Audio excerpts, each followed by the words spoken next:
รื่องกันประหลาดเรื่องของหลวงตานี่ส่วนใหญ่เป็นเรื่องเกี่ยวกับนั่งธรรมะทั้งนั้นมันเป็นเรื่องน่าเอื่อมเสียจริงๆสำหรับคนอื่นแต่หลวงตาเองไม่เห็นเอื่อมจะพูดจะคุยกับใครก็ว่าแต่เรื่องธรรมะธรรมโมจนเด็กๆขี้เกียจฟังแม้ผู้ใหญ่ก็เถอะน้อยคนนักที่จะชอบคุยกับหลวงตาเรื่องที่จะเล่าต่อไปนี้ก็เหมือนกันหนีไม่พ้นธรรมะ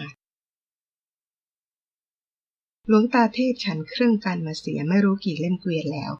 แต่มีเครื่องกันพิเศษอยู่อย่างหนึ่งที่หลวงตาลืมไม่ได้นึกถึงเครื่องกันครั้งนั้นคราวใดเป็นต้องลูบริมฝีปากทุกทีมันไม่ใช่ของอร่อยอะไรนักหรอกแต่มันทำให้หลวงตาต้องระวังปากเมื่อคิดถึงมันหลวงตามีเพื่อนนักเทศมากทั้งเทศธรรมวัตรปุจฉาวิสัชนาและทำนองมหาชาติและมีทั้งเพื่อนที่อยู่ในกรุงและต่างจังหวัดในจำนวนเพื่อนนักเทศเหล่านี้มีอยู่องค์หนึ่งเป็นนักเทศทำนองอยู่จังหวัดอ่างทองอายุมากแล้วหลวงตาไปพบเข้าได้ฟังเสียงแหล่ของท่านเห็นเสียงหวานกับสาวๆก็เลยชอบใจชวนมาเที่ยวเทศแถบล่างด้วยเพื่อนองค์นี้ก็ชอบหลวงตามากขณะที่มาพักอยู่ที่กุฏิหลวงตาคราวหนึ่งได้ขยายของดีให้บอกหลวงตาว่าเป็นนะเสกลง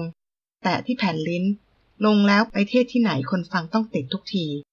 ว่าแล้วก็เขียนยันพร้อมด้วยคาถาให้หลวงตาแถมบอกด้วยว่าถ้าไม่รักแล้วไม่ยอมให้เด็ดขาดหลวงตารู้สึกซาบซึ้งในน้ำใจของเพื่อนฝูงเมื่อเพื่อนทำพิธีประสิทธิ์ประสาทของดีให้แล้วหลวงตาก็ยกขึ้นจบศีรษะแล้วก็แผดคลี่พิจารณาดูจึงนั่งหัวเราะเพื่อนบอกว่านี่แหละขลังนักแล้วเรื่องถูกใจคนเพราะคนเราทั่วไปก็เรียบร้อยก็ต่อเมื่ออยู่ต่อหน้าคนอื่นหรอก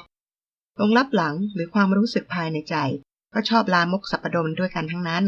หลวงตาออกจะเห็นด้วยแต่ก็ยังไม่เคยนำออกมาใช้พับเก็บไว้ในย่ามเพื่อไม่ให้เพื่อนเสียน้ำใจเท่านั้นต่อมาหลานสาวมันมาเยี่ยม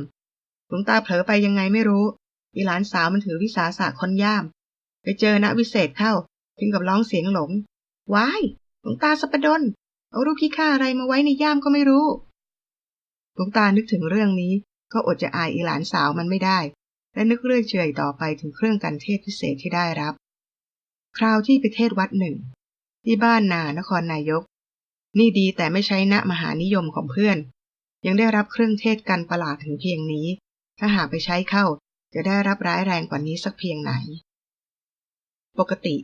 หลวงตาชอบเทศสำนวนที่ระคายหูคนพูดอะไรออกไปให้ฟังสะดุ้งเสียได้แล้วก็ชอบใจนักเคยแย้มถึงเคล็ดที่ชอบแสดงแบบนี้ให้เพื่อนฟังเมื่อเพื่อนขอร้องให้เพลาความแสบเผ็ดลงเสียบ้างคนฟังเขาจะเกลียดเอาหลวงตาตอบเพื่อนว่าเฮ้ยไม่มีใครหรอกอย่ายอมรับเอาคำของเราไปคิดว่าเทศด่าเขาเพราะคนเราเห็นแก่ตัวอยู่แล้วก็มีแต่จะปัดไปให้แก่ตัวคนที่ไม่ชอบนั่นแหละและความไม่ดีใช้สำนวนเจ็บๆน่ะจะทำให้คนไม่กล้าประกอบกระทำหลวงตาก็คิดไปว่าของตัวกูจนคราวหนึ่งเทศงานวิสาขะในโบสถ์ว่าถึงความสำคัญของวันเวลาว่ากลางเดือน6ก็ไม่ต่างอะไรกับวันคืนเดือนปีอื่นวันหนึ่งมี24ชั่วโมงเท่ากับวันอื่นแต่คนเราไม่บูชาวันอื่นมาบูชาวันกลางเดือน6เรียกว่าวิสาขบูชาก็เพราะวันนี้พระพุทธเจ้าประสูติตรัสรู้ปรินิพพานถ้าไม่มีกรรมเหล่านี้แล้ววันนี้ก็คงไม่มีใครบูชารวมความว่ากรรมดีนั่นเองทำให้คืนวันธรรมดาเป็นคืนวันอมตะกรรมดีอยู่ที่ไหนใครทำเมื่อไหร่สถานที่นั้นบุคคลนั้นแล้ววันนั้นก็พลอยดีและศักดิ์สิทธิ์ไปหมดเช่นสังเวชนียสถาน4ตำบลที่ประสูติที่ตรัสรู้ที่แสดงธรรมจักรที่เสด็จเข้าสู่ปรินิพพานขององค์สมเด็จพระสัมมาสัมพุทธเจ้าและวันกลางเดือน6นี่เป็นตัวอย่างในตรงกันข้ามก็เหมือนกันขออ้างเอาแต่สถานที่ก่อนเช่นปากคลองสารบางขวางลาดยาวปกติที่เหล่านี้ก็เป็นพื้นที่ธรรมดาเป็นตำบลหนึ่ง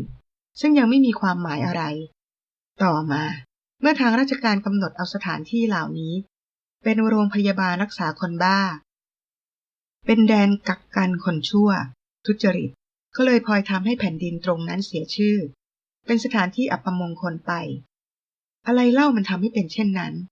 ก็การกระทำของคนที่ไปรวมกันอยู่ในที่นั้นๆนั่นเองตกลงว่ากรรมนั่นแหละเป็นสิ่งสำคัญแล้วหลวงตายังกล่าวต่อไปอีกว่าแม้ชื่อคนก็เหมือนกันพ่อแม่อุตส่าห์เลือกนามที่เป็นสิริมงคลมาตั้งให้ลูกหากลูกประพฤติไม่ดีชื่อเพราะๆที่พ่อแม่ตั้งให้ก็ช่วยไม่ได้อย่างนางพิมพิลาไลยลูกสาวยายศรีประจันเมืองสุพรรณนั่นเป็นไรตัวอย่างพอพลายแก้วสามีไปทับ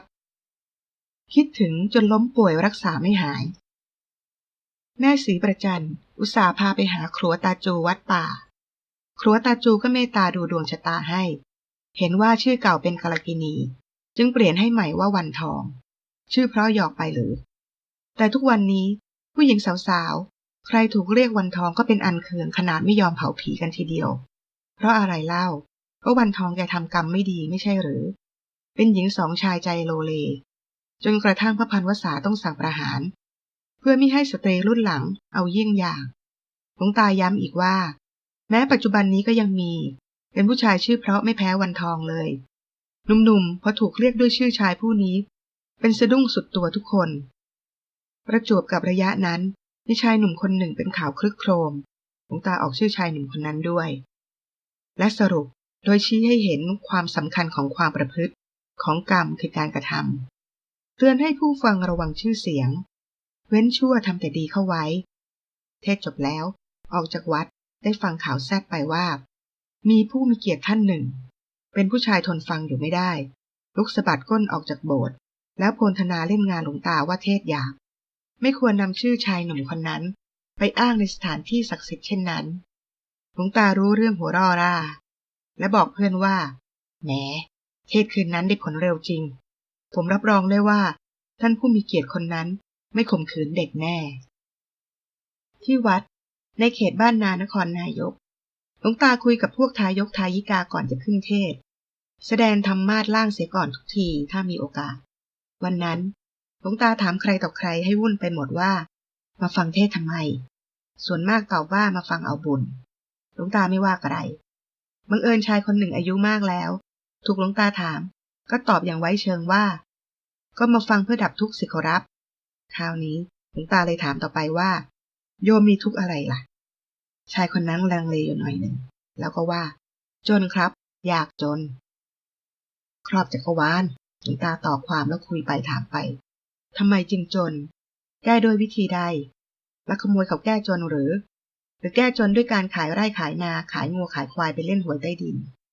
ชายแก่คนนี้ถูกรุกหนักเข้าก็ชักหน้าถอดสีไม่พอใจหลวงตาไม่รู้ตัววันนั้นหลวงตาเทศเทียนพวกหลงเล่นหวย3 ตัวว่าอย่างเสียหายเช่นว่า